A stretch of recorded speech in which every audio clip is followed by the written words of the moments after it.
Bel Edwards asked lawmakers to provide funding for two programs related to the insurance crisis. Sabrina Wilson has more. As the insurance crisis persists in Louisiana, Governor Edwards is asking lawmakers to provide more funding for the Insure Louisiana program, which gave grants to insurers who agreed to write new wind and hail policies in the state.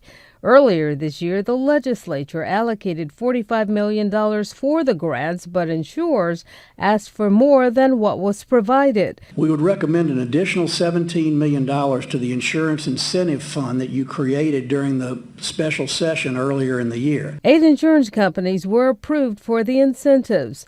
The companies that were not eligible at the time that 45 was being considered have now gotten themselves eligible by doing what needed to be done to be able to write in the state, and so that $17 million could enhance that fund. Last year, the legislature created the Louisiana Fortify Homes program, which will provide grants to homeowners to harden their roofs, but lawmakers still have to provide funding for the program. We would suggest $30 million to the Fortify program that's been discussed in the context of lowering insurance rates.